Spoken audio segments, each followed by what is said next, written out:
The man in the custom suit laughed out loud in the middle of the bank's private wealth management lobby when the elderly woman in line ahead of him said quietly to the teller that she just wanted to check her balance. And then the teller's face changed completely, and she turned the screen slightly, and the man stopped laughing mid-breath and stood there in silence for a very long time.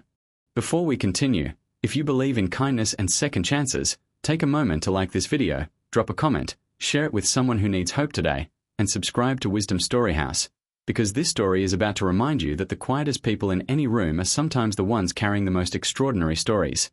The man in the suit was Percival Drummond, 43 years old, founder of a regional real estate development firm that had made him wealthy enough to consider most ordinary interactions beneath his active attention, and impatient enough to treat waiting in any line as a personal inconvenience the world owed him an apology for. He was there that Tuesday morning for a scheduled appointment with his private wealth manager regarding a portfolio reallocation, a meeting that was already running 12 minutes behind schedule due to what the receptionist had described as an unexpected delay with a previous client. And he had taken his place in the main lobby seating area with the visible irritation of someone who believed his time was fundamentally more valuable than anyone else's in the building. The elderly woman who had inspired his laughter was standing at the nearest teller window when he arrived, and she had been there for several minutes already, the kind of unhurried presence that certain wealthy waiting areas found quietly incongruous. She was perhaps 78 years old, small, and carefully dressed in a plain beige coat that had been well maintained but clearly belonged to an earlier decade, her white hair set neatly, her handbag a practical rather than fashionable style that rested on the counter beside her with the comfort of long familiarity. She had asked, in a voice that carried just enough to be audible across the lobby's polished quiet, whether she could simply see her account balance, and something about the smallness of the request, the plainness of her appearance, and the contrast with the surrounding private wealth environment had triggered Percival's laugh, a sharp, brief sound carrying the specific mockery of someone amused by what he considered charming naivety. Several nearby staff members glanced toward the sound with the practiced neutrality of people trained to manage difficult clients without confrontation. The teller at the window, a young woman named Cordelia Vance who had been with the bank for 2 years and had developed, across those 2 years, a very precise ability to recognize her most significant clients without visibly changing her demeanor, pulled up the account information the elderly woman had provided, and her expression underwent the particular, controlled recalibration of someone who has just seen something entirely unexpected. Cordelia excused herself for one brief moment, stepping to a colleague's station, and the brief exchange between them, conducted in lowered voices but accompanied by significant glances toward the woman at the window, was noticed by Percival despite his distraction, and began the first faint erosion of his earlier amusement. He watched as Cordelia returned to her window with a different quality of attention than she'd carried before, and saw her turn the screen by a few degrees, which the elderly woman stuttered briefly, nodded at with the mild satisfaction of someone confirming what they already knew, and then thanked Cordelia with a warmth that appeared entirely genuine before gathering her handbag in preparation to leave.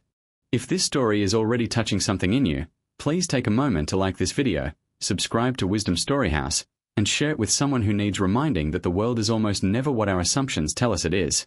What Percival saw on that screen, in the half-second the angle allowed him a partial view from his position 12 feet away, was a balance figure that his brain initially refused to process as accurate because it was approximately 60 times larger than his own account, which he had always considered substantial. He did the mental arithmetic twice, quickly, and arrived at the same stunning number both times, and he sat very still in his lobby chair while the elderly woman finished her brief pleasantries with Cordelia and turned toward the exit, passing within a few feet of where he sat without giving him any visible attention at all. The woman's name was Winifred Alcott, 78 years old, widow of a man named Bertram Alcott who had spent 40 years quietly building one of the most successful private agricultural supply chains in the country before his death 8 years earlier.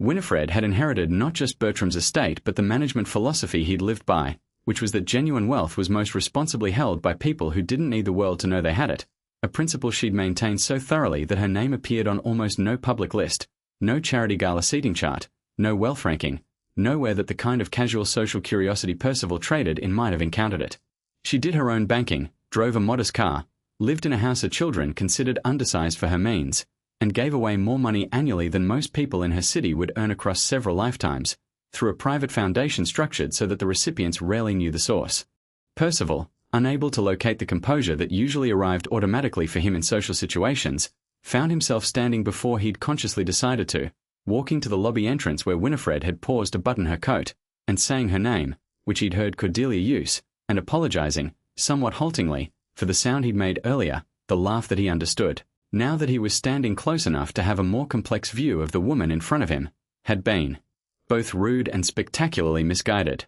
Winifred looked at him for a moment with the particular steady attention of someone who has dealt with more versions of Percival Drummond than he might imagine, and then told him, not unkindly, that she hadn't noticed the laugh, which they both understood was almost certainly not true but was a generous construction to offer a stranger who was already visibly uncomfortable with himself. She asked, with the direct curiosity of someone who had long since stopped performing interest she didn't feel, what kind of work he did, and he told her about his real estate development firm, and she listened with what appeared to be genuine attention, asking a follow-up question about what specifically he developed and in what regions, and he found himself providing a fuller and more honest account of his career than he typically offered in social situations, where his usual version was considerably more polished and considerably less frank.